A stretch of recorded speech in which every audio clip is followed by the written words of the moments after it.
Ok. Volvemos a empezar entonces. Decíamos que hoy vamos a ver el tema de soluciones reales, ¿sí? En dos clases. La primera clase, la de hoy, vamos a verlo, vamos a ver enteramente la parte teórica. Nos vamos a saltar los ejercicios que están allí puestos en las transparencias de estos teóricos. Y les decía que esos ejercicios los vamos a resolver en la segunda parte de la clase que viene, que es el jueves, y lo vamos a hacer después de terminar con lo que nos quede teórico de hoy. ¿Sí? Esos ejercicios van a ser resueltos por mi compañera Melissa Olivera. Hoy lo que vamos a ver entonces es solamente la parte teórica, ¿sí? Vamos a seguir avanzando en la parte teórica. Y para situarnos en tema entonces, lo que les había comenzado a mencionar era que teníamos que hacer un repaso de lo que era la ley de Raoult y la ley de Henry, analizando el equilibrio de soluciones volátiles. Entonces habíamos situado, estábamos en la situación en que teníamos una solución, por ejemplo, con dos componentes volátiles, y luego de cierto tiempo, uno sabe que se va a establecer un equilibrio líquido-vapor, ¿sí? Y en el caso de que las soluciones tengan un comportamiento ideal, nosotros habíamos visto ya en el curso de Físico-Química 101, en el curso de Físico-Química 102, que la presión parcial de cada uno de los componentes que están en el equilibrio se podía describir a través de la ley de Raoult, donde esa ley se expresaba en forma de una ecuación matemática que me decía que la presión parcial del componente I iba a ser igual a la presión de vapor del componente puro por la fracción molar de ese componente en la solución. Entonces, si lo vemos en el gráfico, esa ecuación de la ley de Raoult, para un componente, por ejemplo, para el componente B, ¿sí? Sería esta línea celeste que tenemos acá. Eso para una solución ideal, repito. ¿Sí? Para una solución ideal, el componente B, en todo rango de composición, se podía describir su presión parcial con esta ecuación, que sería esta línea acá. Y para el componente A, con esta otra línea celeste que tenemos acá. Esto sí, la solución tuviera un comportamiento ideal en todo rango de composiciones.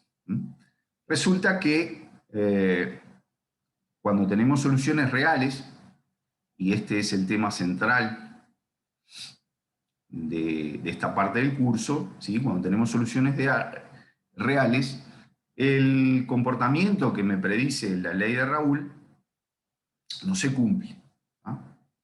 También nosotros habíamos visto, siguiendo con lo que es un poco el repaso, habíamos visto que en el caso de soluciones diluidas ideales, cuando tengo un soluto que está en muy baja concentración, la presión parcial se podía describir, ese soluto se podía describir con esta ecuación que me dice que su presión parcial es la constante de Henry de ese componente por la fracción molar de ese componente, de ese soluto.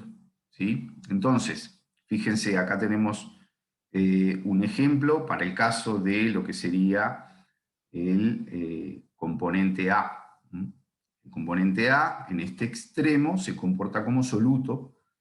Por tanto, esta recta que tenemos aquí punteada sería la que corresponde a esta ecuación que me describe la presión parcial de ese componente en función de su fracción molar, ¿sí? Y la constante esta acá, que era la constante de Henry.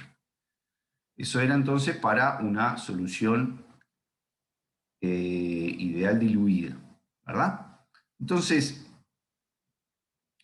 lo que sucede también en el caso de las soluciones reales es que cuando me aparto de ese extremo, por así decirlo, donde la fracción molar del soluto es tendiente a 0, o sea, muy baja. Ya, como ven acá, en estas curvas en rojo que tenemos acá, que corresponden a la del comportamiento real de la muestra, ¿sí? O sea, corresponde a los valores de presión parcial real que se observa tanto para el componente B como para el componente A. Como vemos, si nos fijamos, a partir de cierta composición, ya los valores reales se alejan a lo que son los valores predichos por la ley de Henry en este extremo, o predicho por la ley de Raoult en este otro extremo. Es decir, si analizamos el componente A solamente, lo mismo se puede analizar para el componente B, pero vamos a analizar el componente A.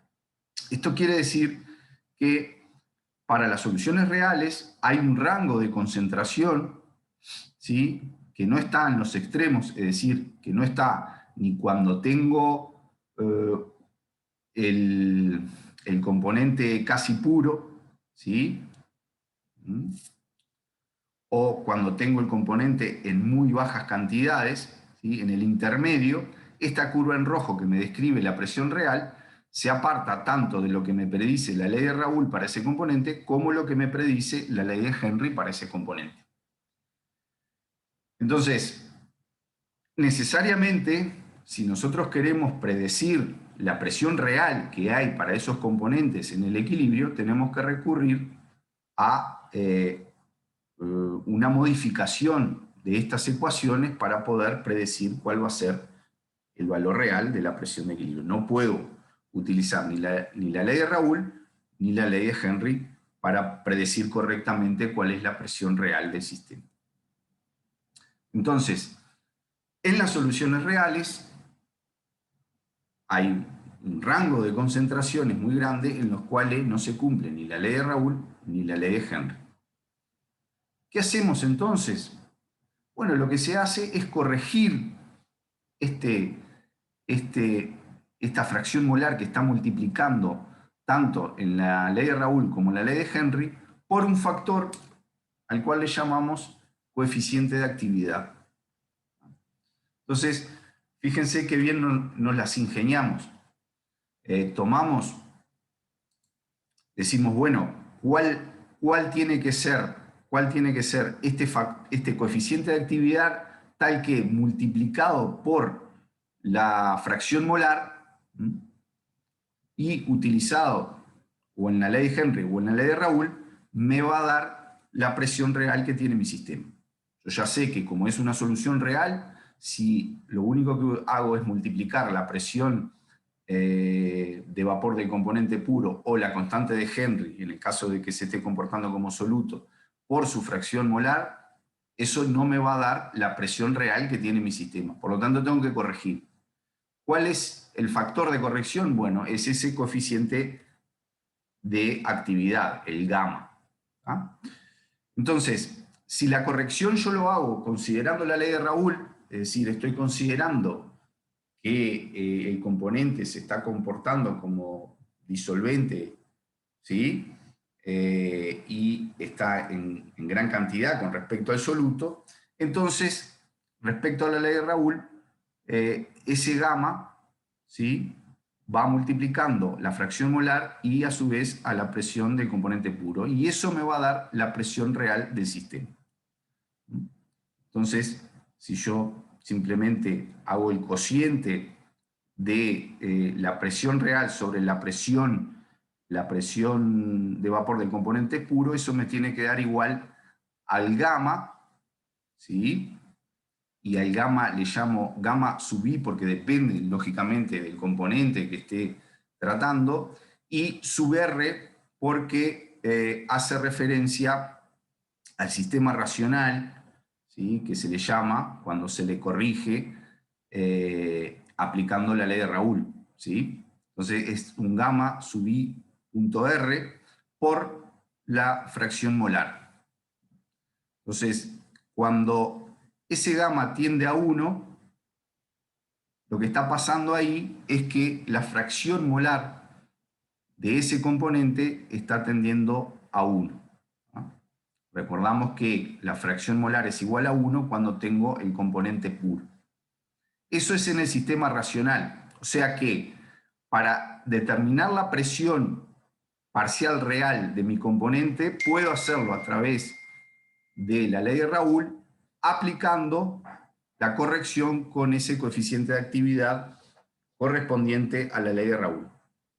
Puedo hacerlo además respecto a la ley de Henry, ¿sí? Y hacer la corrección aplicando un coeficiente de actividad. Ese coeficiente de actividad es el gamma sub i punto e, y es punto e justamente para hacer referencia a que estoy aplicando la corrección en lo que es el llamado sistema empírico, ¿sí? Llamamos sistema racional a la corrección que hacemos utilizando la ley de Raoul, y sistema empírico a la corrección que hacemos cuando utilizamos la ley de Henry. O sea que la presión real del sistema va a ser igual a la constante de Henry de ese componente por la fracción molar de el componente en la solución multiplicado por un coeficiente de actividad. Hay que resaltar que este coeficiente de actividad no va a ser igual al coeficiente de actividad que va a estar multiplicando aquí en la ley de Henry. Son coeficientes de actividad diferentes. Por ello es que cada vez que hacemos referencia al coeficiente de actividad, tenemos necesariamente que detallar si es un coeficiente de actividad correspondiente a lo que es la corrección en el sistema empírico, o si es un coeficiente de actividad correspondiente a lo que es la corrección en el sistema racional. ¿Está bien? Entonces, dos formas de poder predecir la presión real de mi sistema en soluciones reales. Una es aplicando una corrección a la ley de Raoul. Ahí tengo un coeficiente de actividad del sistema racional, del llamado sistema racional, o aplicar una corrección en la ley de Henry, donde tengo un coeficiente de actividad correspondiente a lo que es el sistema empírico, el gamma correspondiente al sistema empírico. Se define entonces la actividad como el producto de ese coeficiente de actividad por la fracción molar.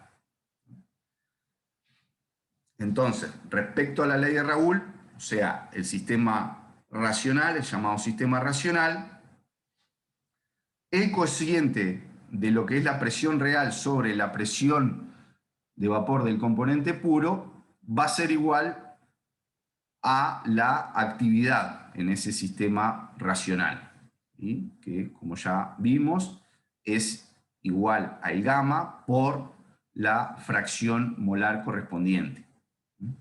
La fracción molar es lo que yo puedo medir, digamos, puedo saber cuánto hay de mi componente, yo lo puedo calcular, digamos, en lo que sé experimentalmente. Después, entonces, lo que hay que determinar es cuál es la actividad de esa fracción molar, y para ello hay que, de alguna forma, ¿sí? Saber el gamma correspondiente. Esto para el sistema racional. Para el sistema empírico, o sea, cuando se hace la corrección utilizando la ley de Raoul, le corresponde una actividad, ¿sí? Una actividad que es entonces igual a la fracción molar por el gamma S del llamado sistema empírico, ¿sí? Ese gamma por la fracción molar es igual entonces a la presión real que tengo sobre la constante de Henry. Entonces, puedo ver además que en el caso del sistema racional, la actividad va a ser igual a la fracción molar cuando la fracción molar sea igual a 1, o sea, cuando tenga el componente puro. Cuando tengo el componente puro, ¿sí? Esa actividad es igual a la fracción molar. Y en el caso del sistema empírico, la actividad va a tender a ser igual a la fracción molar cuando la fracción molar tienda a cero, o sea, cuando tengo el soluto infinitamente diluido. Eso lo podemos ver en el gráfico anterior aquí, ¿sí? Nosotros vemos acá que cuando tengo, en el caso de A, cuando tengo A infinitamente diluido, es el soluto que está infinitamente diluido, entonces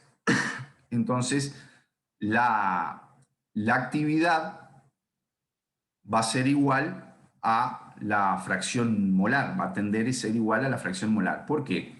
Porque la presión parcial, en este caso extremo aquí, lo que vendría a ser la parte que está pintada en celeste, ¿sí? Cuando tengo a A infinitamente diluido, ¿sí? En ese caso, en este extremo, la presión real del sistema coincide con lo que es la ley de Henry.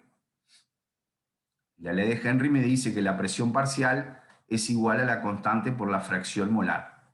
O sea que en este caso extremo, la actividad toma el valor, o podemos decir que es igual a la fracción molar.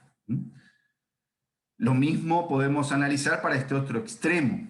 En este otro extremo, ¿sí? Esta presión real, ¿sí? Cuando estoy en el extremo, esta parte pintada en naranja, es cuando el solvente, el componente A es el solvente y está en estado casi puro, hay muy poquito de B. En este caso, en este extremo, ¿sí? La presión real se describe perfectamente con la ley de Raoul, ¿sí? Que me dice que la presión parcial es la presión del componente puro por la fracción molar. O sea que la actividad en este caso pasó a ser igual prácticamente a la fracción molar. Esto era lo que estábamos analizando aquí, ¿sí? Tanto para el sistema empírico, el ajuste con la ley de Henry, como para el sistema racional, que es el ajuste con la ley de Raoul. Entonces, el concepto que uno puede tener de lo que es la actividad es el de una composición corregida, es decir, tengo que corregir la composición de alguna forma para que aplicando ya sea la ley de Raoul o la ley de Henry me dé el valor de la presión real que tiene el componente en ese sistema, que es un sistema real, no es un sistema ideal. Y hay que destacar que esta actividad, al igual que el coeficiente de actividad, van a depender de la temperatura, de la presión y, por supuesto, de la composición. ¿Sí? No es lo mismo, el coeficiente de actividad no vale lo mismo en una composición, por ejemplo, voy a volver acá, no es lo mismo el coeficiente de actividad en este rango de composición, donde el apartamiento, por ejemplo, respecto a la ley de Raoul, es este que tenemos aquí, ¿verdad? Esta es la presión, la curva en rojo aquí es la presión real que tengo del sistema y esto es lo que me predice la ley de Raoul. O sea que aquí el apartamiento es uno determinado y en este otro rango de composición ya el apartamiento es mucho menor. Por tanto, es lógico que el coeficiente de actividad que tengo que aplicar para corregir esa composición y ver cuál es la presión real no es el mismo aquí que aquí o que aquí. Por tanto, queda claro que el coeficiente de actividad y la actividad en sí va a depender de la composición y, por supuesto, también de la presión y de la temperatura. Justamente, ¿cómo es esto el concepto de actividad como corrección de la composición. Fíjense, acá tenemos lo que es la presión real de un sistema dibujado en la línea roja esta que tenemos acá, en esta curva, ¿sí? Esto sería la presión correspondiente, presión parcial del componente B, la presión parcial real. Esta es la línea en rojo. La línea en azul es la presión parcial que es predicha en el sistema racional, o sea, utilizando la ley de Raoul. Utilizando la ley de Raoul, la línea en azul esta me predice que las composiciones van a ser esta. Esta recta que tengo aquí en celeste es más ni menos que la ley de Raoul.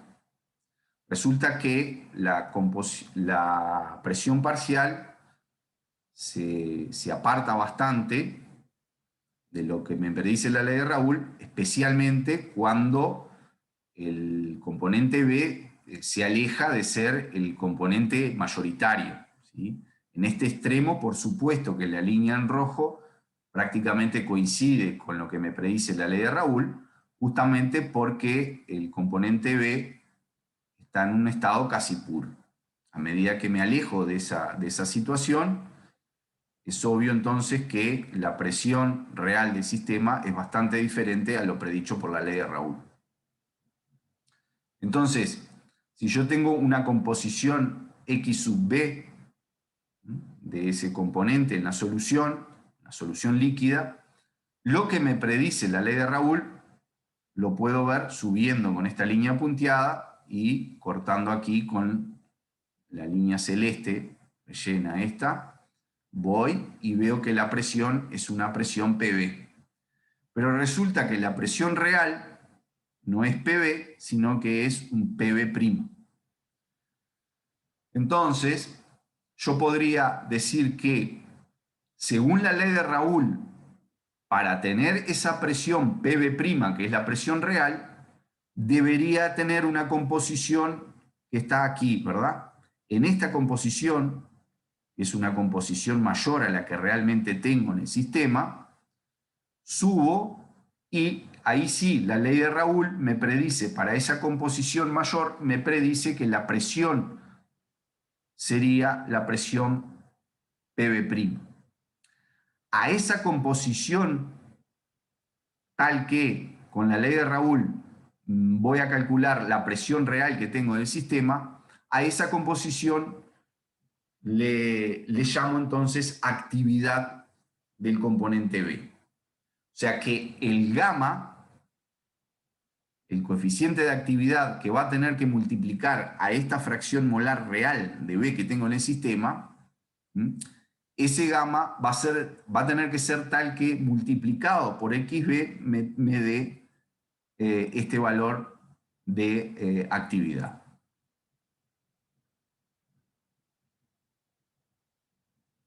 Entonces,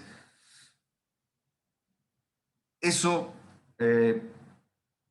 ¿a qué se debe, digamos, todo esto? Bueno, esto justamente tiene que ver con que hay diferencias de interacción cuando consideramos una solución real. Interacción me refiero a entre las moléculas, cuando consideramos una solución real a que cuando consideramos una solución ideal.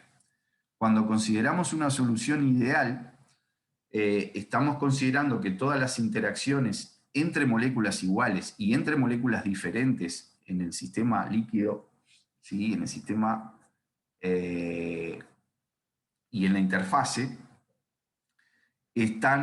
son iguales. Eso en la solución ideal. En el caso de las soluciones reales, las interacciones no son iguales. No es lo mismo una interacción entre dos moléculas de A que una molécula de A con una de B o una de B con una de B. Por tanto, ese fenómeno, que es un fenómeno microscópico, tiene, digamos, una consecuencia desde el punto de vista macroscópico, y resulta en esa diferencia de comportamiento que me predice, respecto a lo que me predice la ley de Raoult o la ley de Henry. Entonces, acá vemos que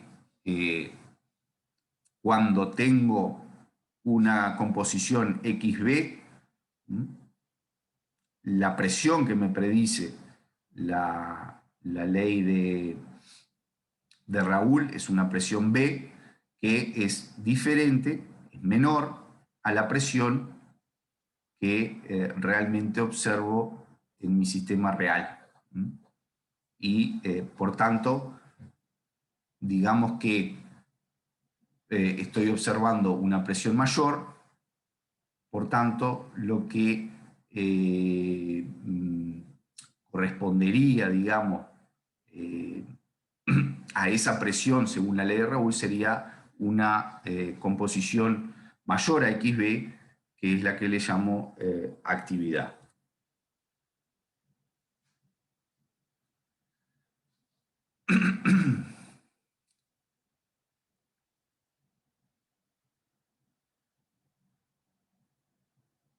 ¿Sí? O visto de otra forma, esto es ver lo mismo que vimos en la transparencia anterior, es decir, si observo una presión B en mi sistema, eso quiere decir que la actividad que voy a tener, ¿sí?, es la que se corresponde con la fracción molar multiplicada por el coeficiente de actividad correspondiente. Esto, por supuesto, tiene consecuencias en los potenciales químicos que nosotros determinamos para la solución ideal y la solución diluida ideal. Nosotros habíamos visto que el potencial químico de un componente para la solución ideal era el potencial estándar más RT logaritmo neperiano de la fracción molar de ese componente. Y en el caso de la solución diluida ideal, el potencial era el potencial estándar, este potencial asterisco, más RT logaritmo neperiano de la fracción molar. Resulta que para tener en cuenta las desviaciones que hemos visto en los sistemas reales, en el sistema racional tendríamos que hacer una corrección de ese potencial químico y utilizar entonces el concepto de actividad. En vez de emplear aquí la fracción molar, tenemos que emplear la actividad. En el caso del sistema racional, sería la actividad determinada para ese componente en el sistema racional. O sea que nos queda este término que es RT, logaritmo neperiano del gamma por la fracción molar del componente. En el caso del sistema empírico, la fracción molar hay que sustituirla por la actividad determinada en el sistema empírico y entonces nos queda, en la ecuación del potencial químico, nos queda un término que es RT, logaritmo neperiano del gamma, determinado para el sistema empírico, por la fracción molar de ese componente. O sea que, según el sistema empleado, voy a hacer la corrección correspondiente y voy a sustituir en las ecuaciones que utilizaba para la solución ideal y diluida ideal, voy a sustituir la fracción molar por la actividad, o sea, por el gamma multiplicado por la fracción molar correspondiente. Puedo tener dos tipos de apartamiento. El apartamiento puede ser positivo o negativo con respecto a la ley de Raoult o la ley de Henry, nosotros lo que vamos a decir comúnmente es que una solución presenta un apartamiento positivo o negativo referido siempre a la ley de Raoult, ¿sí? Como ven acá, por ejemplo, para esta fracción molar XB, la ley de Raoult me predice esta presión para B, sin embargo, la solución real tiene una presión parcial en equilibrio de B que es mayor a lo que me predice la ley de Raoult. Por lo tanto, tengo aquí una desviación positiva. Sin embargo, si para ese componente tengo en cuenta la ley de Henry, ¿sí?, que era la constante por la fracción molar, ese apartamiento de la solución real respecto a la ley de Henry es en realidad negativo. Lo que estamos diciendo acá es que generalmente nosotros vamos a hablar de desviación positiva o negativa respecto a la ley de Raoult, no respecto a la ley de Henry. Pero tenemos que saber que esa desviación de la solución real puede ser positiva con respecto a la ley de Raoult y negativa con respecto a la ley de Henry. O al revés, ¿sí? Puedo obtener una solución donde el comportamiento corresponde a un apartamiento, una desviación negativa con respecto a la ley de Raoult y positiva con respecto a la ley de Henry. O sea que, desde el punto de vista del gamma, además, que es el coeficiente que me corrige la composición en la ley de Raoult o en la ley de Henry, ese gamma, en el caso del sistema racional, es mayor que 1, ¿sí? Porque tengo que ir a valores mayores para que la presión parcial del componente predicha por la ley de Raoult se ajuste a lo que es el valor real. Y en el caso del apartamiento de la ley de Henry, que es un apartamiento negativo, eso quiere decir que el coeficiente de actividad en el sistema empírico, que es el número que multiplica la fracción molar que tengo en la solución para corregir y que se ajuste, digamos, al valor que me predice la ley de Raoult, ese gamma tiene que ser menor a 1. ¿Sí? O sea que si yo voy a multiplicar esta fracción molar por este gamma menor a 1, pongámosle 0,7, cuando multiplico ese valor por 0,7, ¿sí?, y lo multiplico a su vez por la constante de Henry, ahí sí la constante de Henry me daría, la ley de Henry, ahí sí me daría el valor real de presión parcial que tengo en mi sistema. Nosotros vamos a poder aplicar cualquiera de los dos sistemas de corrección, es decir, si nosotros tenemos, por ejemplo, para esta solución, donde tenemos el componente A y B, y queremos hacer una corrección de la presión parcial de B, esa corrección la podemos hacer tanto utilizando el sistema racional, o sea, con la ley de Raoult, como utilizando el sistema empírico, con la ley de Henry.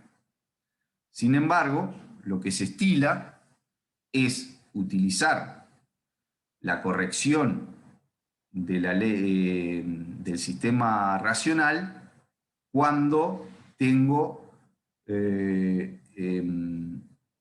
cuando quiero corregir el solvente. O sea, para el solvente, que forma parte de esa solución, generalmente la corrección la hago utilizando el sistema racional. Y en el caso del soluto, la corrección la hago con el sistema empírico. Eso es lo que se estila.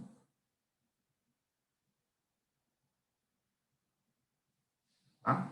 O sea que cuando tengo un sistema de dos componentes volátiles y quiero hacer las correcciones correspondientes para poder predecir adecuadamente las presiones parciales que tengo de mi sistema, y también, por supuesto, quiero hacer las correcciones para poder determinar los potenciales químicos que correspondan y otras magnitudes. Para el solvente, en general, se aplica la corrección con el sistema racional, y para el soluto, la corrección que se aplica es la del sistema empírico. Todo esto, por supuesto, no se hace solamente para poder predecir los valores de presión que voy a tener en un sistema, sino que también esto tiene, digamos, implicancia en otras magnitudes termodinámicas, ¿sí? Y, por supuesto, en los estudios derivados de esas magnitudes. Por ejemplo, en los equilibrios de fase, donde se tiene que cumplir la igualdad de potenciales, o en los equilibrios químicos, tengo necesariamente en esos sistemas reales que introducir el concepto de actividad.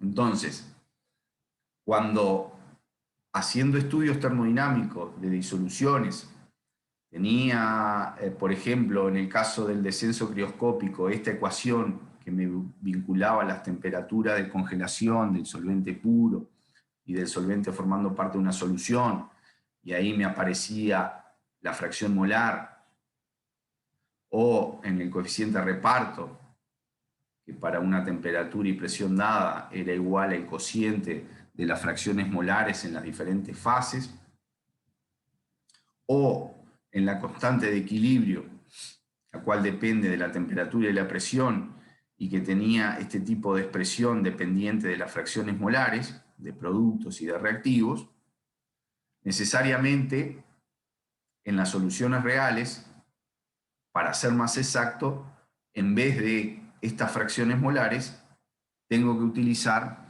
las actividades correspondientes. Entonces, si uno quisiera hacer predicciones correctas, acertadas, más reales, para las soluciones con las cuales estoy trabajando, valga la redundancia, en condiciones reales, necesariamente tengo que determinar las actividades correspondientes, y no puedo usar simplemente las fracciones molares que tengo para calcular estos coeficientes, estas constantes, o hacer los cálculos, por ejemplo, para la determinación del descenso crioscópico. ¿Cómo se determinan esas actividades?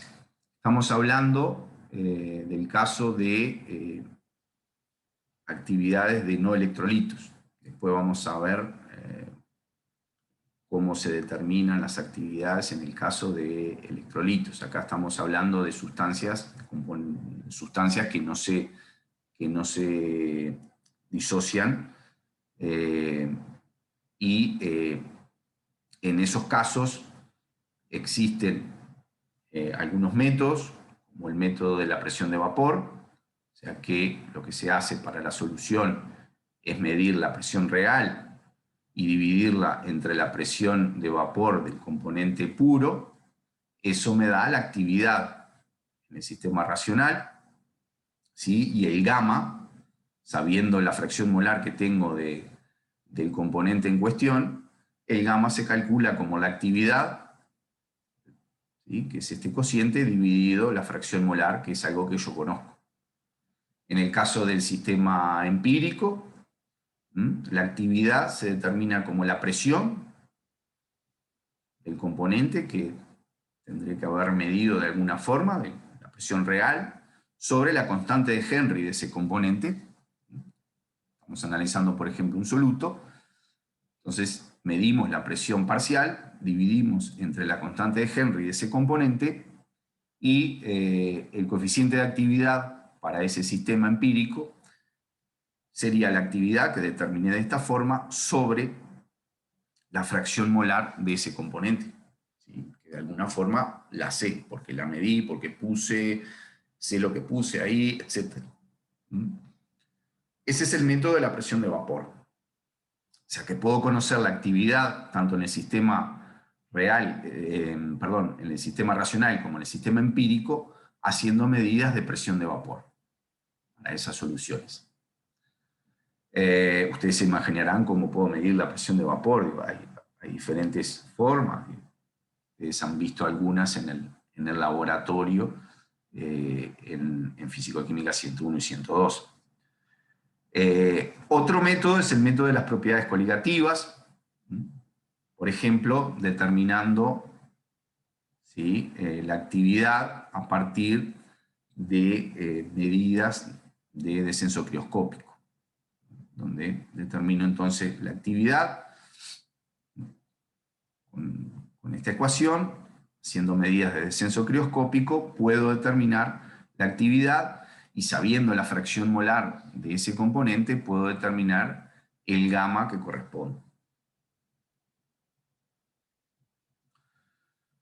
Es probable en algunas situaciones que pueda conocer la actividad del solvente y desconocer la actividad del soluto, o al revés, ¿sí? Entonces, me puedo valer de la ecuación de Gibbs-Duhem,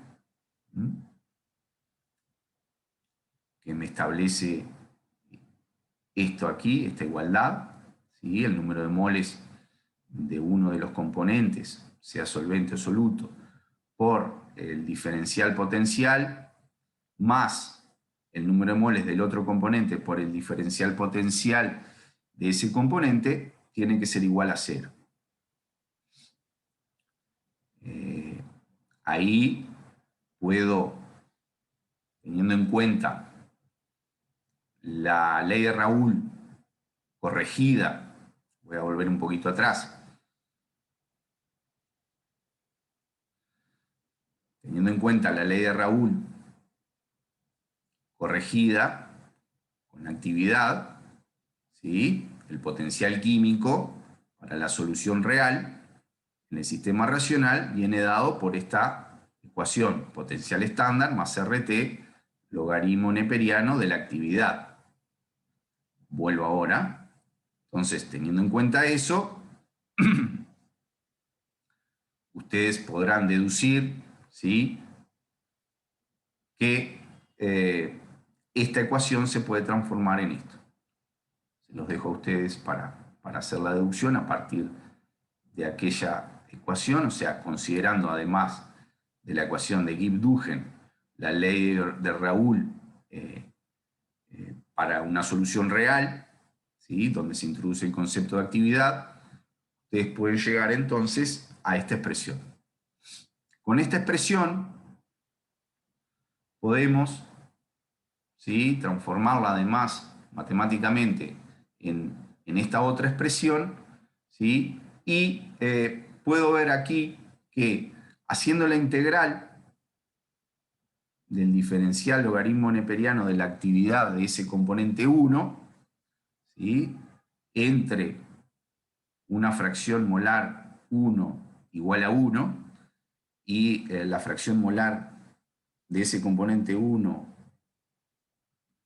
hasta 1 menos x, esa integral va a ser igual a la integral que tengo aquí. O sea, el área bajo esta curva, ¿sí?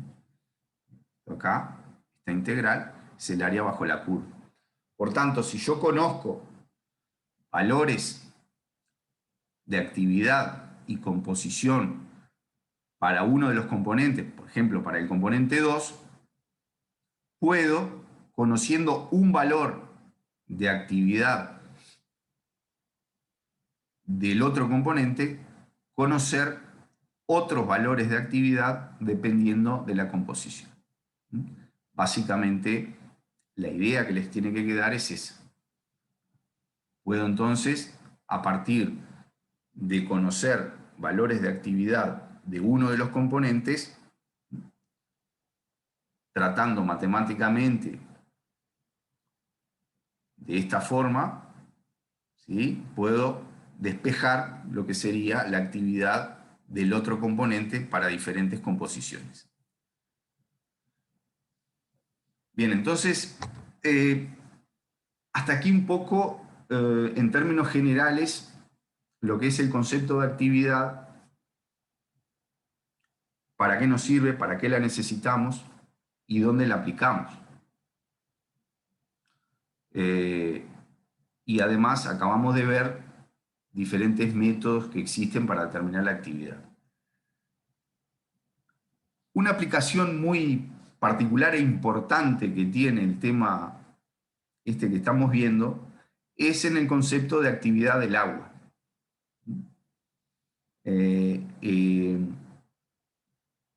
Esta actividad del agua tiene una influencia muy grande en todo lo que tiene que ver con el tema de los alimentos, ¿sí? Por supuesto también en los medicamentos, ¿ah? ¿Por qué? Bueno, porque tiene que ver con reacciones de autooxidación, reacciones enzimáticas, también tiene que ver con el comportamiento de hongos, de levaduras, de bacterias. Todo esto es de suma importancia en lo que es la industria alimenticia y la propia industria química en general. La actividad del agua se define como la presión parcial de agua que tiene una determinada sustancia, por ejemplo, un alimento, sobre la presión de vapor a esa temperatura del agua pura. Así se define la actividad del agua, ¿sí? Es A sub W. ¿Por qué es importante esa actividad del agua y por qué no necesariamente coincide con la humedad que pueda tener una sustancia, un alimento, por ejemplo? Bueno, eso es porque el agua se puede unir fuertemente en grupos hidroxilos, por ejemplo, de polisacáridos, o grupos amino o carbonilo de proteínas de esas sustancias, ¿sí? Y puede establecer uniones fuertes del tipo enlace de hidrógeno, enlace ion dipolo, u otro tipo de enlace. Es decir, dentro del agua total que pueda contener una sustancia, va a haber una parte de esa agua que va a estar fuertemente unida y que no va a estar disponible, digamos, para ser utilizada en diferentes procesos, reacciones que se dan en esas sustancias, ¿sí? El agua que realmente está disponible, ¿sí? Se puede, digamos, se puede decir que es el agua libre para esas reacciones y está marcada por la actividad, por el concepto de actividad del agua, ¿sí? Esa actividad del agua entonces es el límite inferior que hay de agua disponible para los microorganismos y para que esos microorganismos puedan, digamos, llevar a cabo las reacciones que correspondan. Es decir, del agua total, ¿sí? Del agua total hay una parte del agua esa que está unida muy fuertemente en todas estas cosas que hemos visto aquí y que no está disponible para esas reacciones. El agua libre es la que está disponible. Y esa agua libre es la que llamamos actividad, o la que podemos determinar con un parámetro que llamamos actividad del agua. ¿Ah? Esa actividad del agua, entonces, va a ser la que va a determinar la actividad de enzimas, va a determinar, por supuesto, también la incidencia en color, en gusto y aroma de alimentos, y por supuesto también en lo que tiene que ver con la industria farmacéutica, va a determinar la incidencia en términos de potencia y consistencia de productos farmacéuticos. Entonces, fíjense, por ejemplo, acá tenemos valores de actividad de agua para diferentes alimentos. Como ustedes pueden ver, la actividad del agua para la carne y el pescado es de prácticamente 1. Quiere decir que hay muchísima agua libre disponible para que bacterias, para que diferentes microorganismos, ¿sí?, puedan llevar a cabo su actividad. Por tanto, estos productos entonces son muy susceptibles a descomposiciones, justamente porque tienen una actividad de agua bastante grande. ¿Correcto? Ya otros alimentos, como por ejemplo la leche en polvo, justamente, sufre un proceso de deshidratación, o el café instantáneo, tienen una actividad de agua muy baja, cercana a 0,2. Esto quiere decir que el agua disponible es realmente muy baja para que, por ejemplo, bacterias o microorganismos puedan actuar y descomponer esos alimentos. Entonces, eso tiene consecuencias muy importantes en lo que tiene que ver con el almacenamiento de los diferentes productos alimenticios.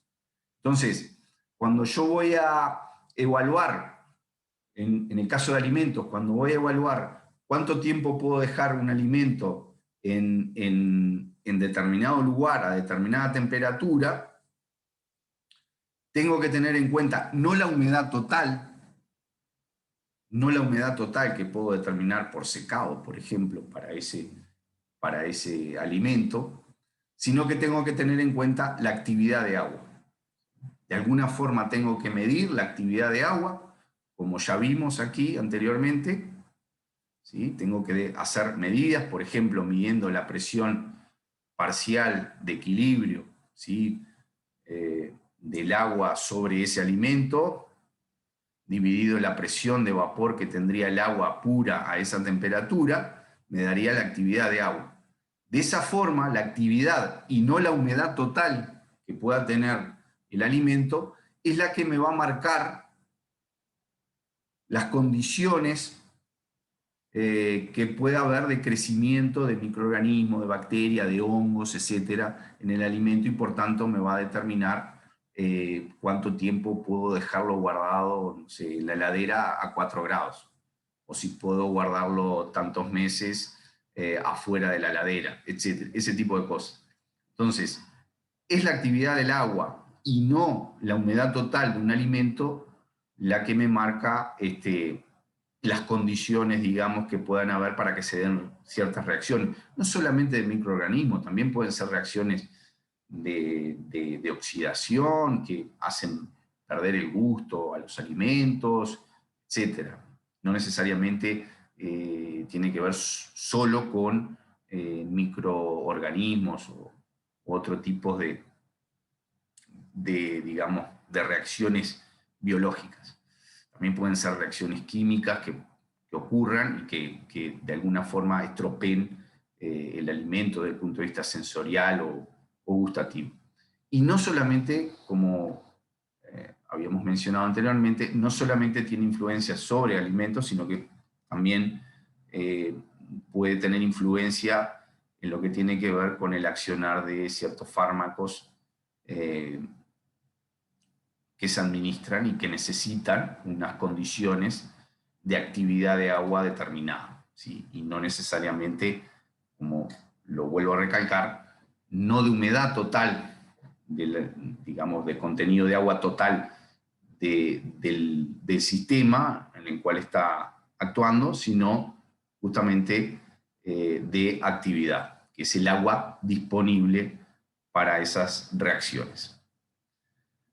Muy bien, hasta aquí entonces hemos visto el concepto de actividad, el concepto de corrección de la composición con un factor de actividad para poder, digamos, describir el comportamiento de las soluciones reales, y que no lo podía hacer considerando las ecuaciones que me describían los comportamientos ideales, ya sea una solución ideal o una solución diluida ideal.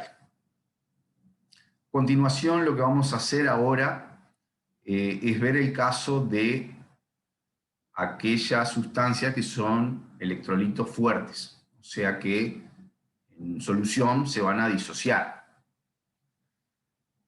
Si nosotros tenemos un electrolito fuerte, ¿sí?, un soluto en un solvente, ¿sí?, ese electrolito se va a disociar, estableciendo un equilibrio, y Nu más se va a corresponder, de acuerdo a esta estequiometría de la sustancia, se va a corresponder con el número de iones positivos por mol de electrolito, y Nu menos con el número de iones negativos por mol de electrolito. Acá veo entonces Nu más, Nu menos, en un electrolito fuerte se va a disociar, y puedo decir que el número de moles del electrolito es N2, el número de moles del solvente N1, y entonces el número de moles de iones positivos va a ser N2 por Nu más. Yo coloqué tantos moles del electrolito, por ejemplo, una sal, no sé, cloruro de sodio, y entonces voy a tener en solución, una vez que se disuelva, si el sistema es cloruro de sodio en agua, una vez que se disuelva el cloruro de sodio en agua, voy a tener entonces ese número de moles por Nu más, que sería en el caso del ejemplo cloruro de sodio sería 1, ¿sí? N2 por 1 sería entonces el número de moles de iones positivos. Y el número de moles de iones negativos sería el N2 por el Nu menos. Simplemente a modo de repaso. El potencial químico de ese electrolito fuerte, ¿sí?, está dado por la suma de los potenciales químicos de los iones positivos y de los iones negativos que tenga ese electrolito. Por supuesto, multiplicado por el Nu, ¿sí?, el Nu, que será un Nu más para el ion positivo y un Nu menos para el ion negativo.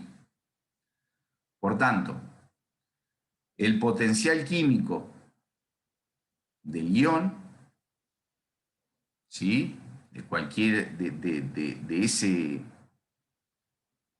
de estos iones, es igual al potencial químico del ion estándar más RT por logaritmo neperiano de el gamma por la molalidad,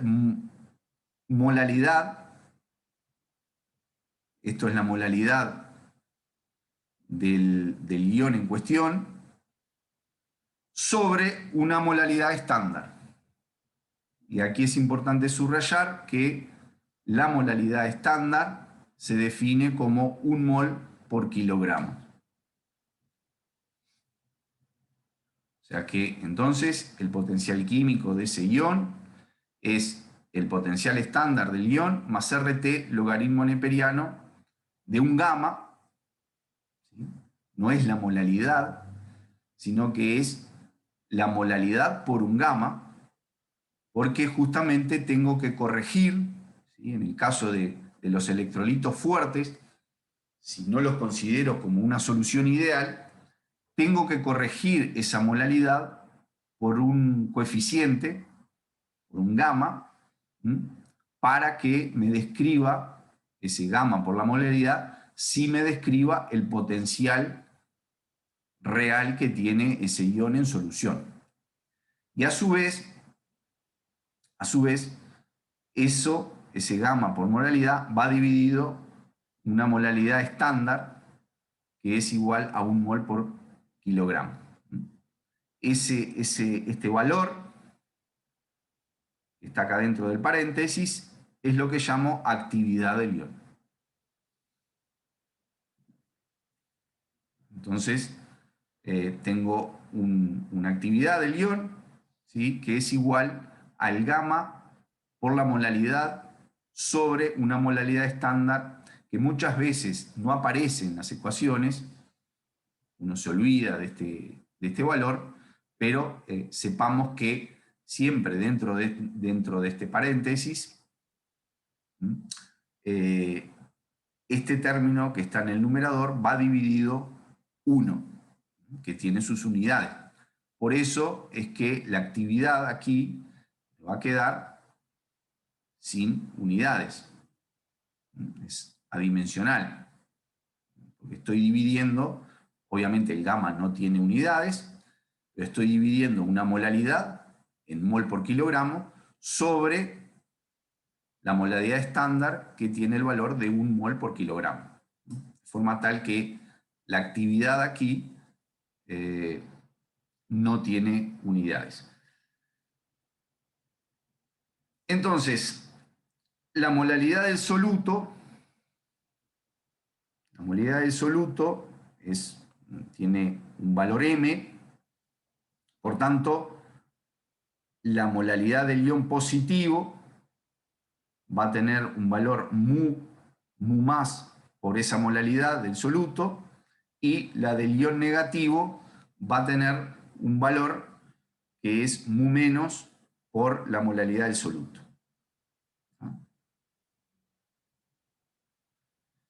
En el límite, ¿sí?, cuando la molaridad del ion positivo tiende a 0 o la molaridad del ion negativo tiende a 0, el gamma correspondiente, ya sea para el ion positivo como para el ion negativo, van a tender a 1. O sea que en esos casos,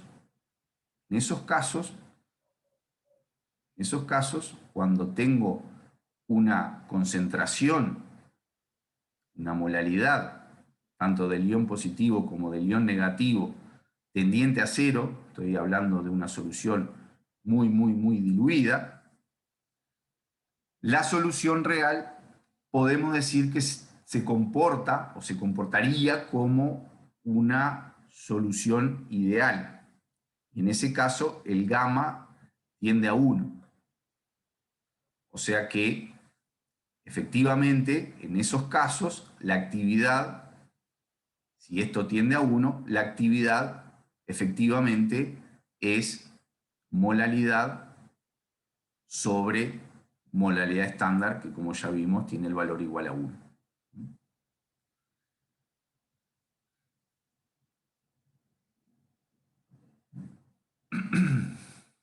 Bien, entonces, ese potencial, ¿sí?, del soluto, que tiene esta expresión, puedo entonces describirlo tanto para el soluto como para cada uno de los iones. En el caso del ion positivo, lo puedo describir de esta forma. En el caso del ion negativo, de esta forma. Y recordando que la actividad es todo esto, ¿verdad? Es el gamma por la molaridad sobre la molaridad estándar.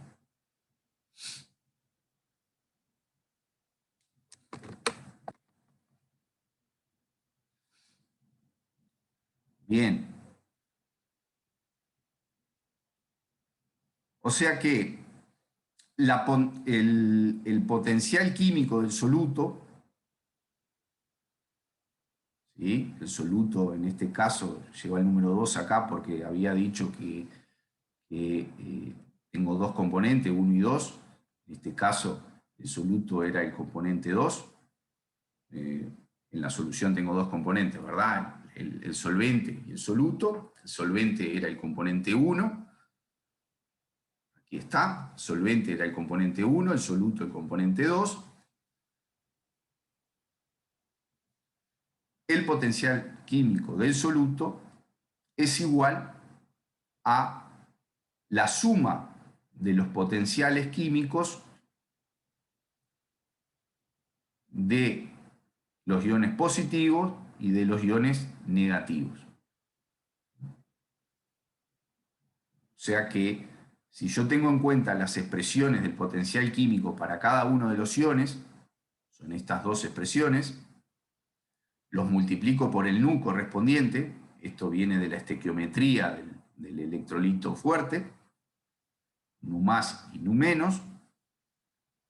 Entonces, multiplicando aquí por nu más, todo esto por nu más, todo esto por nu menos,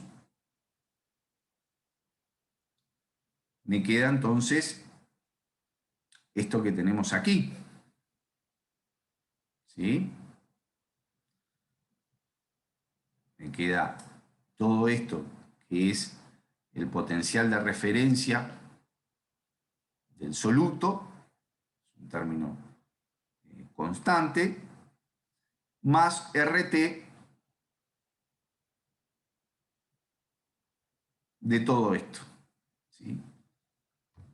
Ahí me aparece entonces un gamma más elevado a la nu más, un gamma menos elevado a la nu menos, y el término este, que es la molaridad del ion positivo sobre la molaridad estándar, que como ya dijimos vale igual a 1, elevado a la nu más, y este otro término que corresponde para el ion negativo, que es lo mismo que este entonces, pero en este caso la molaridad del ion negativo dividido la molaridad estándar, todo eso elevado a la nu menos. Bien, entonces este es el potencial químico del soluto, todo esto, ¿no? Como ven entonces tiene un potencial estándar, lo vamos de esta forma, más un término RT logaritmo neperiano de todo esto, donde me aparece el gamma más y el gamma menos, que son los coeficientes de actividad para el ion positivo y para el ion negativo. Me aparece la molaridad de cada uno de los iones positivo y negativo, y por supuesto el nu más y el nu menos, que son los coeficientes correspondientes, ¿sí? Tienen que ver con la estequiometría de ese soluto, ¿no? Nu más y nu menos. Si fuera cloruro de sodio, sería 1 y 1. Tetracloruro de calcio, perdón, dicloruro de calcio, sería entonces 1 y 2, ¿no? Y así. Después cuando hagan los ejercicios van a poder verlo un poco más bajado a tierra, digamos, esto con números, ¿no? Y con sustancias reales. Bien, siguiendo, digamos, con este tratamiento, hasta aquí habíamos llegado al potencial químico para el soluto, en esa solución real. Puedo definir el número total de iones por mol de electrolito como nu, que va a ser idéntico a la suma del nu más y el nu menos. O sea, el número estequiométrico de ese ion en la molécula del electrolito fuerte, ¿sí? Tanto el ion positivo como el ion negativo. La suma me da el número total de iones por mol de electrolito. Defino un coeficiente de actividad iónica media, y ahí aparece lo que llamamos gamma más menos, ¿sí? Es una definición, se define coeficiente de actividad iónica media y se define de esta forma. Es el gamma positivo elevado al nu más por el gamma negativo elevado a la nu menos, todo eso elevado a la 1 sobre nu. Ese es el coeficiente de actividad iónica media. También defino la molaridad iónica media, la molaridad más menos, como la molaridad del ion positivo elevado a la nu más por la molaridad del ion negativo elevado a la nu menos, todo eso elevado a la 1 sobre nu. A su vez, defino la actividad iónica media, la A más menos, como la actividad del ion positivo elevado a la nu más por la actividad del ion negativo elevado a la nu menos, todo eso elevado a la 1 sobre nu.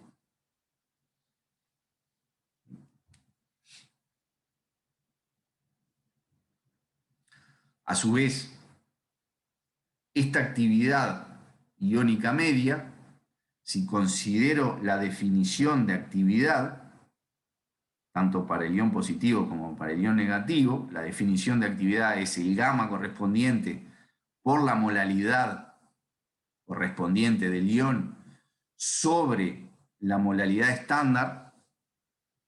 Eso es la definición de actividad. Si hago eso para el ion positivo y para el ion negativo, me queda entonces esta expresión dada en la ecuación 8'.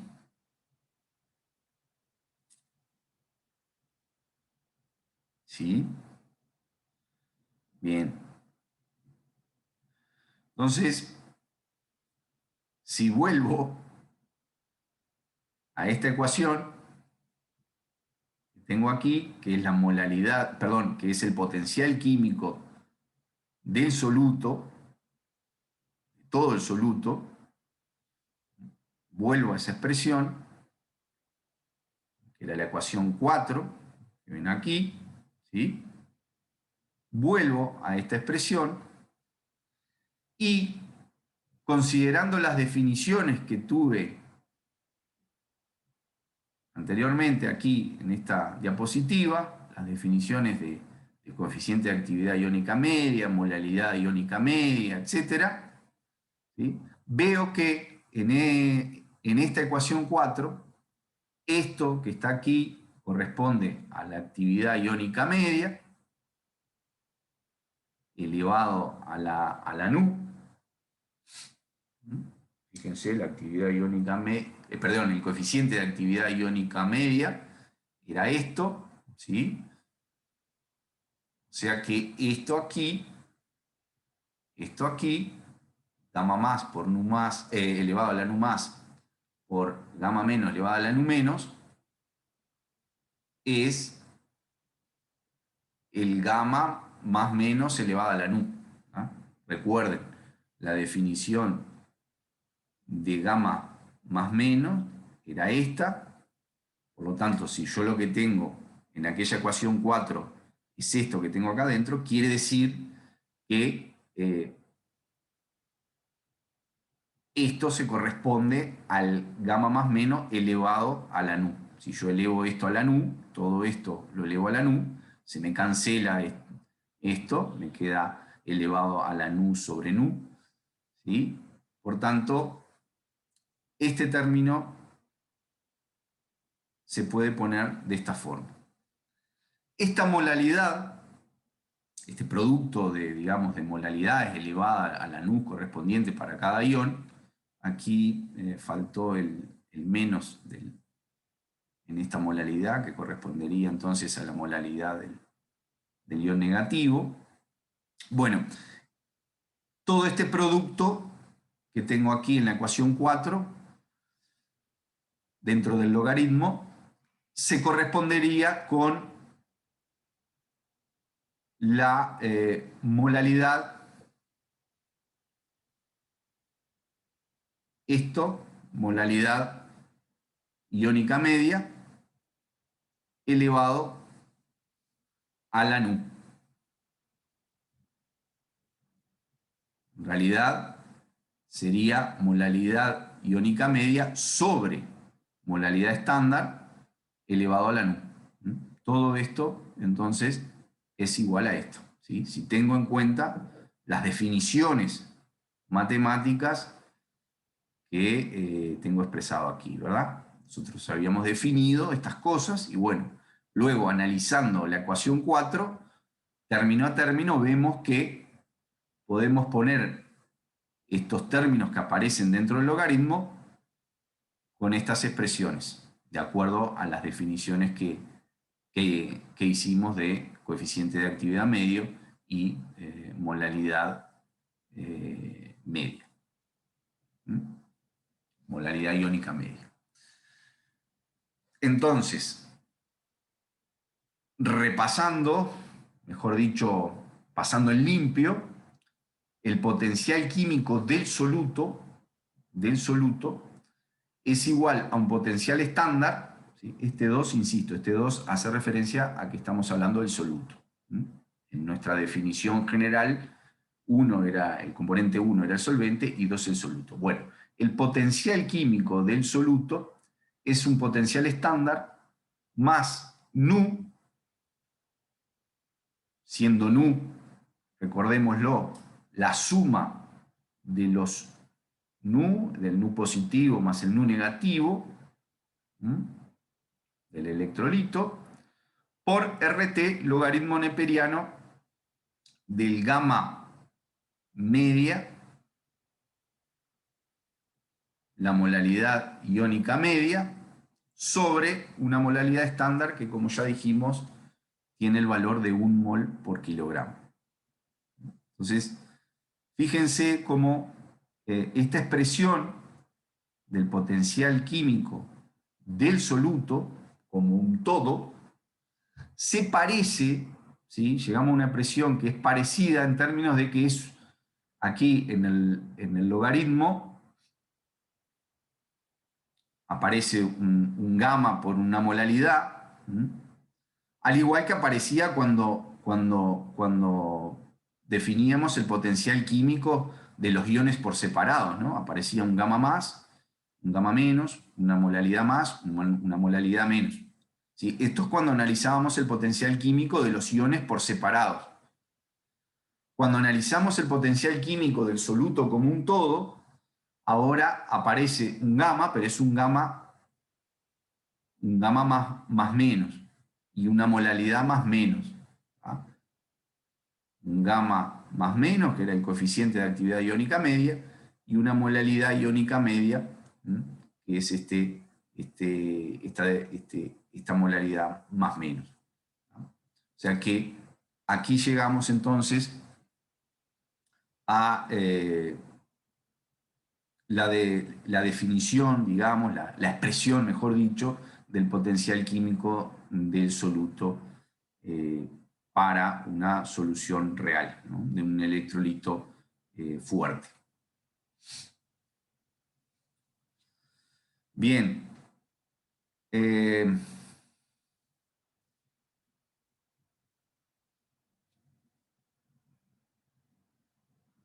Aquí también podemos verlo de otra forma, esta ecuación 4 que tenemos acá, ¿sí? Ecuación 4. Esto se puede ver aquí como la actividad, este término que tenemos acá, el gamma más, nu más por la molalidad, más a la mu más, y lo que corresponde para el ion negativo, ¿sí? Lo podemos ver como la actividad más elevado a la nu más y la actividad del ion negativo elevada a la nu menos todo esto, ¿sí? Se puede englobar en lo que sería la actividad iónica media, elevado a la nu. Tenemos acá, habíamos definido la actividad iónica media de esta forma. Por lo tanto, si lo que tengo es esto que está acá adentro, quiere decir que, mejor dicho, esto que está acá adentro es igual a la actividad más menos elevado a la nu. Es lo que estoy poniendo acá.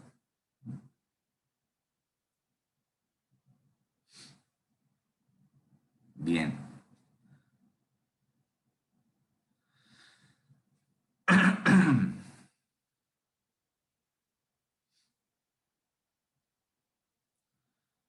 Bien. Como expresión final, entonces, como expresión final, podemos decir en la forma más simplificada que el potencial químico del soluto es igual a un potencial estándar más RT logaritmo neperiano de la actividad de ese soluto. Y la actividad del soluto es igual a la actividad iónica media elevado a la nu. Esta es digamos, la definición más simplificada, ¿sí? Que se parece a las definiciones que ya hemos visto para soluciones de electrolitos no fuertes, ¿sí? Donde aparece el término logaritmo neperiano de la actividad. Bueno, acá es el logaritmo neperiano de la actividad del soluto. En este caso, como es un soluto, es un electrolito fuerte, la actividad de ese soluto es la actividad iónica media elevado a la nu, que es igual a la suma del nu positivo más el nu negativo. Otras expresiones pueden ser esta, ¿verdad? Donde la actividad la ponemos como el gamma iónico medio por la molaridad iónica media sobre la molaridad estándar. O, bueno, por supuesto,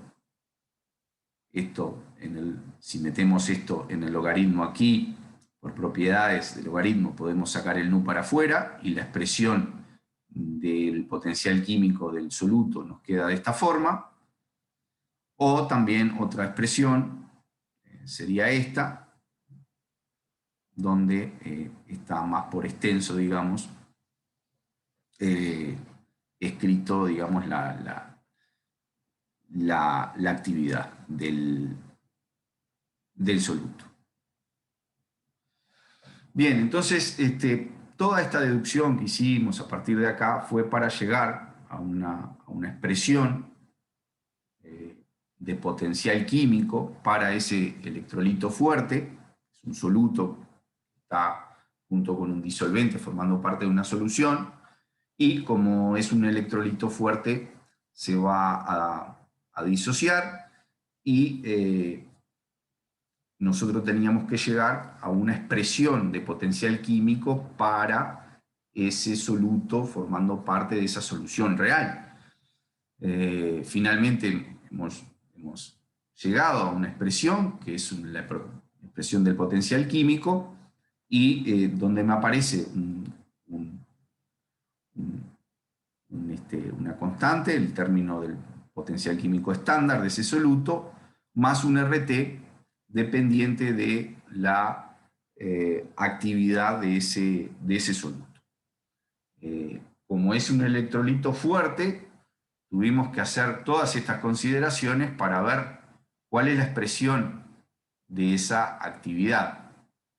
¿Sí? Y bueno, pudimos entonces llegar a deducir, a ver que esa actividad del soluto es la actividad iónica media elevado a la nu, siendo la actividad iónica media la que definimos acá y nu la suma de los Nu correspondiente al ion positivo y al ion negativo. O sea que fíjense que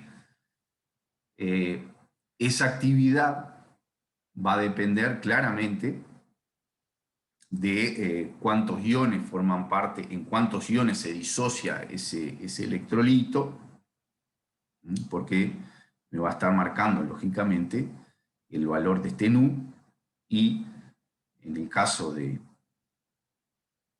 la actividad iónica media también, porque, como ven aquí, entonces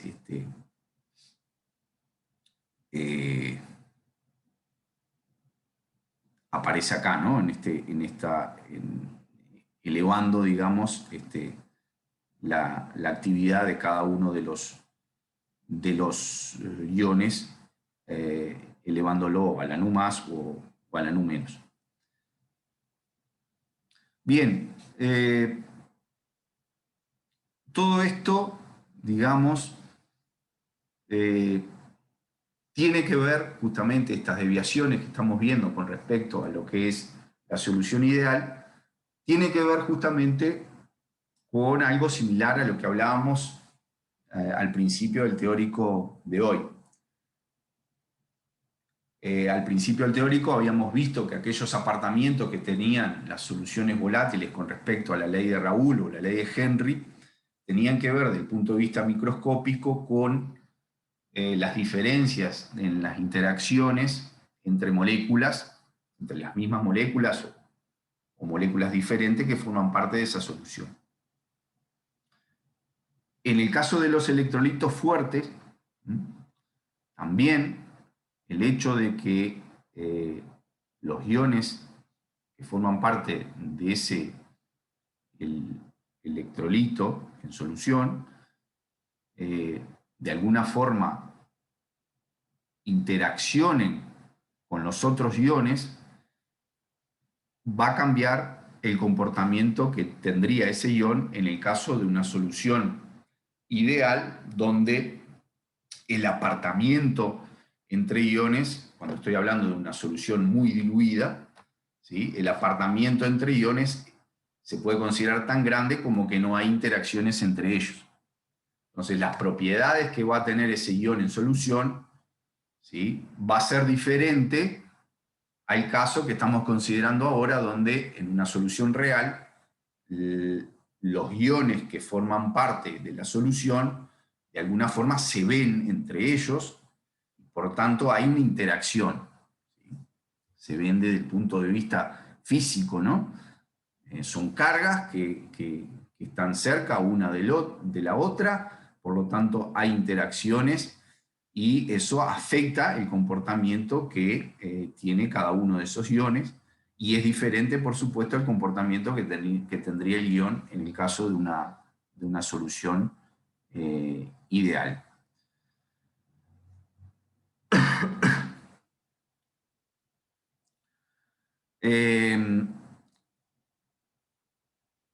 Para este tipo de soluciones con electrolitos fuertes, ¿sí?, sí hay algunos modelos que se pueden establecer para determinar los gamas. Ese gamma iónico medio, gamma más menos, en este caso sí se puede de alguna forma estimar, calcular a partir de algunas ecuaciones que provienen de diferentes teorías. La más conocida es la teoría de David Huckel, ¿sí?, que nos da las bases matemáticas para determinar ese coeficiente de actividad. Recuerden que en el caso de las soluciones de no electrolitos fuertes, nosotros los gamas los teníamos que determinar experimentalmente, no teníamos una ecuación teórica que nos diera el fundamento para calcular o estimar esos gamas. No habían esas ecuaciones. En el caso de los electrolitos fuertes, sí tenemos algunas teorías, y esta es una de las más importantes. Las bases de esta teoría tienen que ver con que, o tienen en cuenta con que el apartamiento ese con respecto a la solución ideal, ¿sí? La desviación con respecto a la solución diluida ideal, desviación con respecto a la ley de Henry, se le atribuye al término nu RT logaritmo neperiano gamma más menos. Y llega a la conclusión de que la dependencia de ese gamma es de esta forma, donde tengo un factor, ¿sí?, que depende del número de Avogadro, de la constante de Boltzmann, de la constante dieléctrica del medio, de la carga del ion, ¿sí? Perdón, acá no dentro de la carga del ion, no dentro de este factor no aparece la carga del ion, aparece aquí.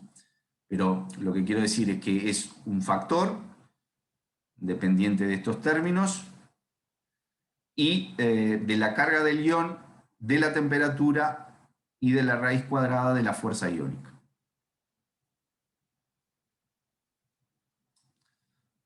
La fuerza iónica se define como un medio de la sumatoria de la concentración real de cada una de las especies que están formando parte de esa solución,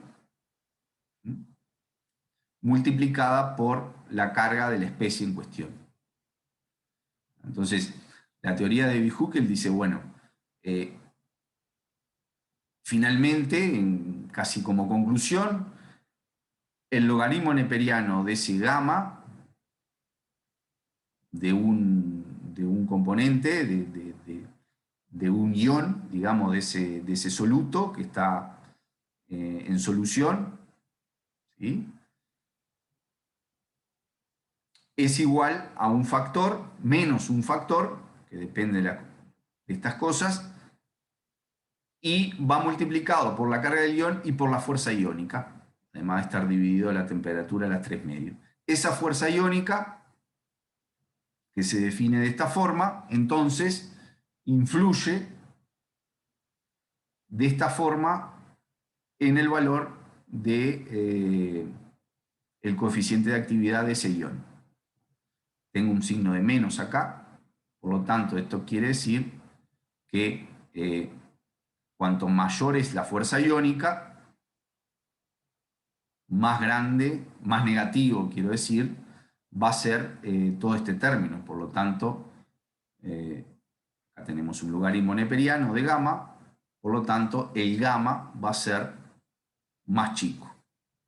¿Ah? O sea que, en conclusión, a mayor fuerza iónica, de acuerdo a esta teoría de David-Huckel y esta ecuación, el gamma para el ion va a ser menor.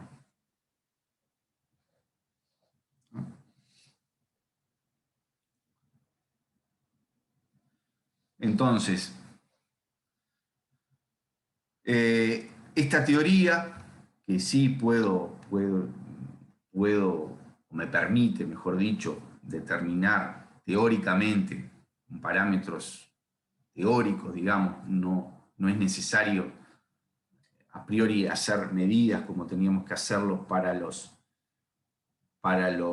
las soluciones de no electrolitos. Esta teoría, que es una ley límite, justamente porque me permite hacer este tipo de predicciones de los gamas, de los iones en solución, para una dilución infinita, es decir, cuando tengo soluciones con una concentración muy baja, ¿sí? En esos casos, la teoría de David-Huckel se cumple bastante bien y me permite entonces con ecuaciones calcular los gamas para los iones correspondientes, de acuerdo a esta ecuación, siendo este A un factor que depende de la temperatura, a 0 grados es 0,488, y a 25 grados 0,509. Esto me permite entonces con estas ecuaciones calcular el gamma para cada ion o el gamma iónico medio para todo el soluto, donde me aparece, aquí en este caso me aparece el Z más y el Z menos, que es la carga del ion positivo y la carga del ion negativo, además del factor este A, y obviamente en todos los casos proporcional a la raíz cuadrada de la fuerza iónica.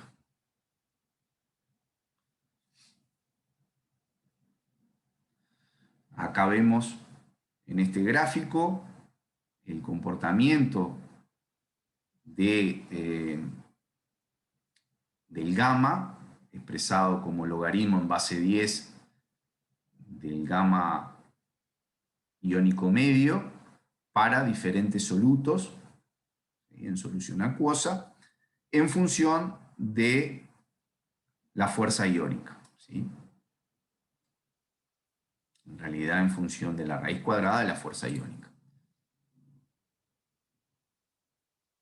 Entonces vemos, por ejemplo, que para ácido clorhídrico el comportamiento real es la curva, está aquí, estamos hablando de un electrolito 1,1. Este es el ácido clorhídrico, el comportamiento real, y la predicción, ¿sí?, es esta que tenemos acá, esta recta punteada, que como vemos se cumple bastante bien para bajos valores de fuerza iónica. Este otro electrolito, el nitrato de calcio, es 1,2, ¿sí? Un ion de calcio, 2 de nitrato. Acá tenemos el comportamiento real, lo predicho por la ley, por la ecuación de Davy-Hückel. Y este otro caso, el sulfato de cobre, donde acá tenemos carga, en realidad esto hace referencia a la carga, ¿verdad? Carga 2 más para el calcio y 1 menos para el nitrato, y aquí es carga 2 más para el cobre, carga 2 menos para el sulfato. Como ven, esta es la curva en negro, la curva real de dependencia del gamma más menos con respecto a la fuerza iónica, y esto es lo que me predice la ecuación de Davy-Hückel.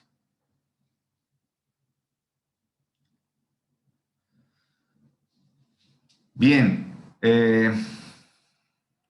esto por supuesto tiene consecuencias en la termodinámica, que es lo que además más nos interesa, ¿sí? Por un lado, el potencial químico del soluto en solución disminuye como consecuencia de esa interacción con los iones, y eso se ve entonces como una disminución de ese gamma, ¿no?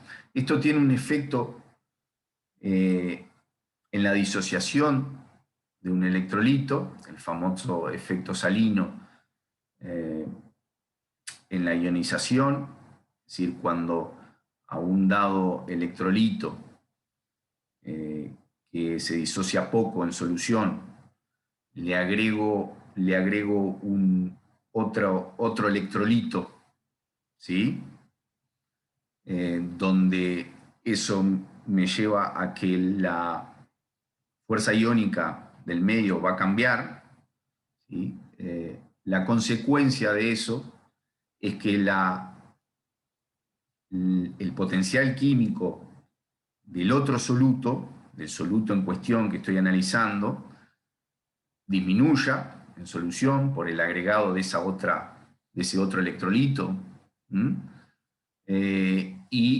Entonces eso determina, en definitiva, que al producirse una disminución del potencial químico del soluto por el agregado de esa otra sal,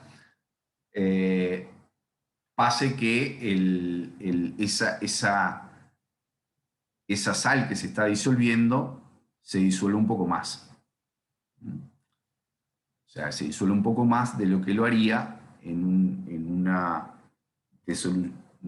una solución acuosa simple. Es decir, si yo mido la disociación de una sustancia en agua pura comparado con la disociación que se obtiene de esa misma sustancia en una solución que ya tiene otro electrolito disuelto, esa disociación va a ser mayor, justamente a consecuencia de esa disminución del potencial químico del soluto a causa de la interacción con los otros iones que están presentes en la solución. Eso también, estábamos hablando de disociación, de grado de disociación, también es aplicable esto a la solubilidad. El agregado de un electrolito aumenta la solubilidad, ¿sí? La constante del producto de solubilidad tiene un determinado valor que depende de la temperatura. Ese valor de constante producto de solubilidad va a depender únicamente, por supuesto, de la temperatura. El producto iónico, para que se disuelva, digamos, una sustancia, el producto iónico tiene que ser menor a esa constante de producto de solubilidad. Y resulta que cuando agrego un electrolito, el gamma disminuye de ese electrolito que lo estoy disolviendo. Al disminuir el gamma, entonces, para que se siga cumpliendo, digamos, la ecuación de la constante de producto de solubilidad, como ahora tengo que tener en cuenta, ¿verdad? En el caso de una solución real, tengo en cuenta la actividad, y la actividad es la concentración por el gamma. Entonces, como el gamma disminuyó para esos iones, la concentración real de esos iones tiene que aumentar para que se siga cumpliendo la constante de producto de solubilidad. ¿Sí? Entonces, como consecuencia, el agregado de un electrolito diferente aumenta la solubilidad de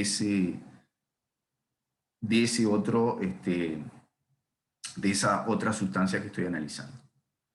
Estos son consecuencias, digamos, termodinámicas de justamente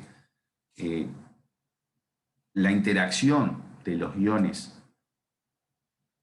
en solución en las soluciones reales.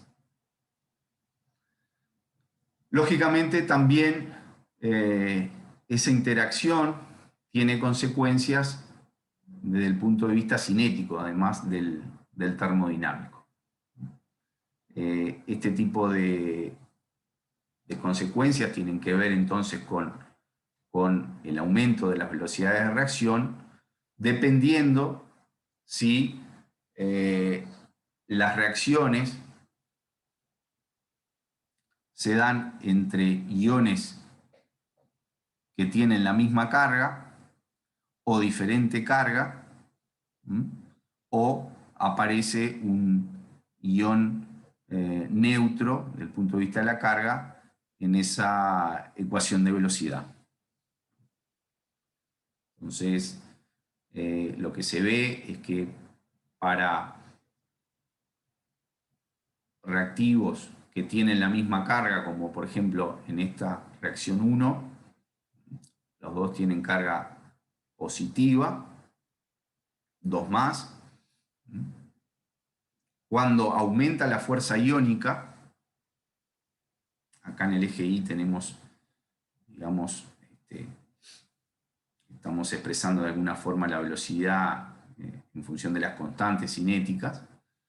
Quiere decir que, por lo que veo en este gráfico, cuando aumenta la fuerza iónica, para esta reacción 1, la velocidad de reacción aumenta. ¿No? Un aumento de la velocidad de reacción cuando aumenta la fuerza iónica. Eso se puede leer de la siguiente forma. Cuando aumenta la fuerza iónica, se produce una especie de apantallamiento de los iones, estos positivos, que lógicamente para que se dé la reacción se tienen que acercar uno al otro, y como ustedes saben, cargas iguales, positivas o negativas, se van a repeler entre sí, o sea que va a haber un impedimento electrostático ahí para ese acercamiento. Cuando tengo mayor fuerza iónica, tengo más iones en el medio, lo que ocurre es un apantallamiento de esa carga y de alguna forma una disminución de la carga que ve, ¿sí?, entre comillas, que ve un ion con respecto al otro. De tal forma que eso facilita o disminuye, digamos, el impedimento electrostático para el acercamiento de esos iones. Por eso, claramente, en esta reacción se produce un aumento de la velocidad con aumento de la fuerza iónica. Aquí es otra reacción. Ahora tenemos dos cargas negativas. Una es 2 menos, la otra es menos. Y aquí también se produce un aumento de la velocidad con el aumento de la fuerza iónica, pero con una pendiente menor que esta otra reacción. Y eso tiene que ver justamente con que aquí estamos acercando una carga 2 menos a una carga menos. En este otro caso estamos acercando dos cargas positivas, o sea, la carga es mayor, por lo tanto la fuerza de repulsión entre ellas es mayor, ¿sí? Hay mayor fuerza repulsora aquí que aquí. Por lo tanto, el efecto ese de la fuerza iónica y del apantallamiento, de alguna forma se nota menos que en este otro caso de esta otra reacción. O con respecto a esta, que también podemos hacer la misma lectura, o aquí donde tenemos una molécula con carga neutra, por tanto no hay impedimento en general electrostático a grandes distancias, digamos. Sí puede haber cuando ya este ion está muy cerca de la molécula, pero no hay un impedimento electrostático importante. Por tanto, prácticamente esta reacción es independiente, la velocidad de reacción es independiente de la fuerza iónica. En estos otros casos, en estas otras reacciones, lo que vemos es que al tener los reactivos cargas diferentes, acá el efecto es contrario. Se tienen que acercar estos iones, tienen cargas diferentes, por tanto, eso desde el punto de vista electrostático está favorecido. Cuando interpongo iones aumentando la fuerza iónica del medio, lo que está sucediendo es que estoy disminuyendo la carga efectiva, ¿sí?, que ven los iones entre sí, y por tanto disminuyendo la fuerza de atracción, lo cual eso lleva a una disminución de la velocidad de reacción por aumento de la fuerza iónica. Lo mismo, por supuesto, se observa para esto. Muy bien, vamos a dejar por acá y en la clase que viene vamos a terminar con lo que nos queda. En la segunda parte vamos a tomar una media hora más o menos para terminar lo que nos queda de teórico, y en la hora final de clase Melissa va a resolver los problemas que están estipulados en este teórico. ¿Ok? Gracias. Chao, nos vemos.